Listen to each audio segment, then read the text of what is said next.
Study Session 11. Lessons from John Locke's Treatise on Civil Government to Nigerian Politics. Introduction.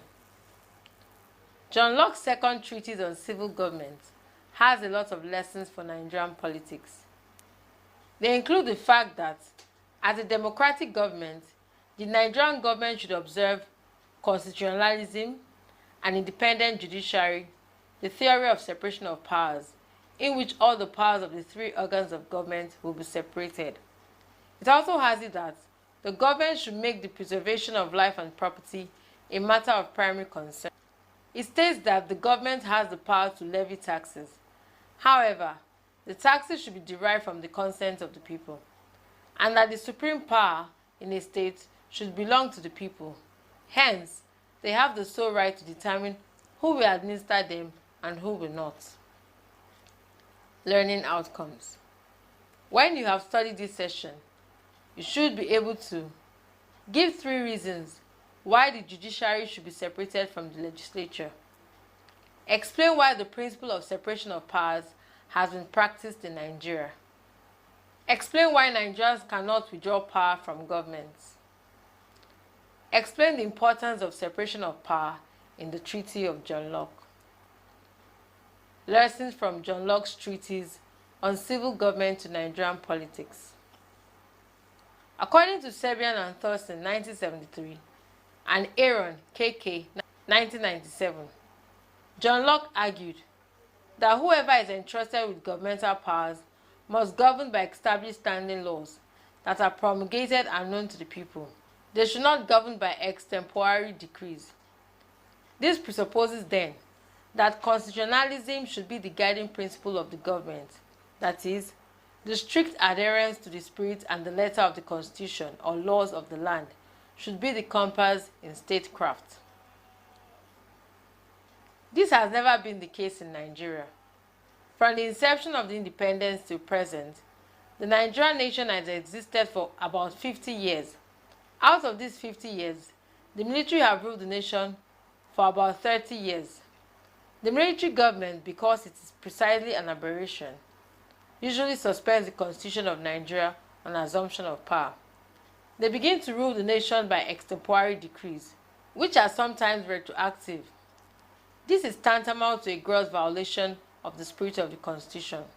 The civil government, on the other hand, that have ruled the nation for about 21 years, have not jack-fared better than the military regimes.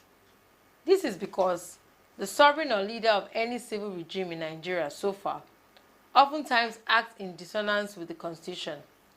The leaders often flagrantly flout the constitution to satisfy their whims and caprices. Hence, the principle of constitutionalism is not strictly being adhered to in Nigeria. John Locke also argued that adjudication should be done by indifferent and upright judges who are to decide controversies by known laws. See Serbian and Thurston 1973. This idea indicates the necessity for an independent judiciary.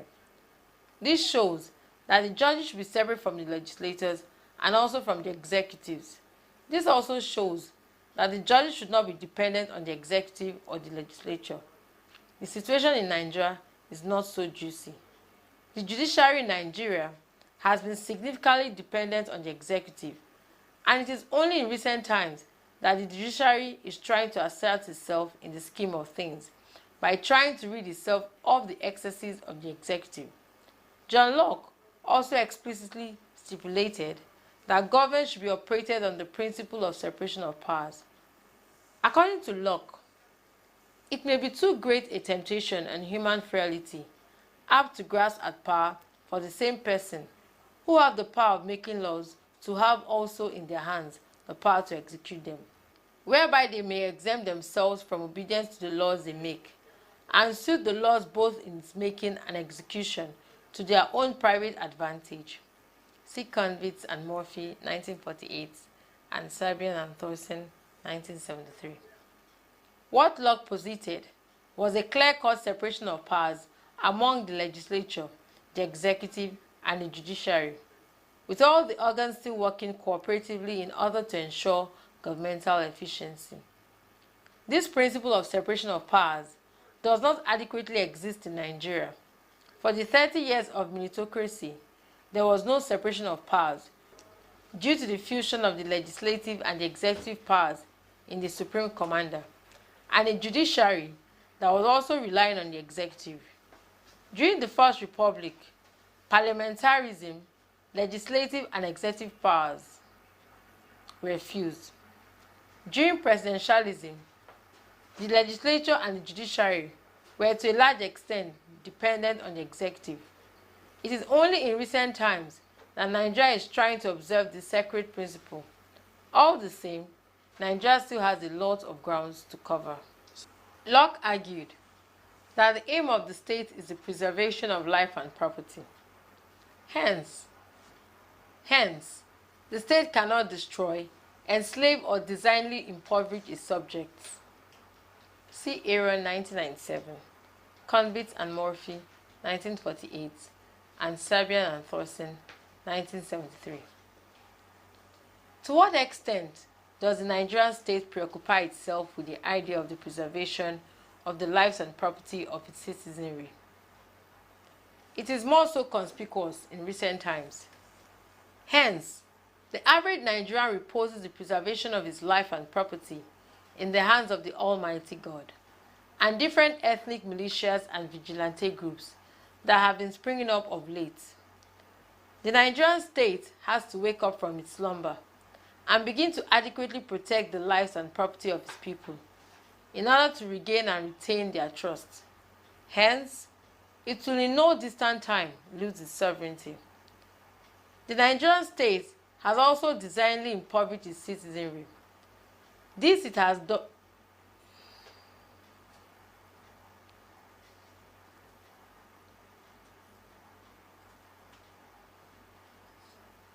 This it has done in violation of the Lockean provision through the pursuit of various non-people-oriented policies like privatization and commercialization of state-owned firms, deregulation, removal of subsidies on petroleum products, downsizing and right-sizing of the civil service, etc.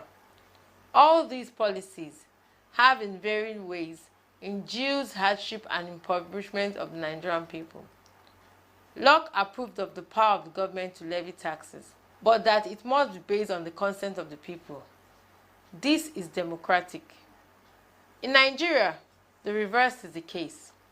Taxes of civil servants are deducted at source, without the consent of the civil servants.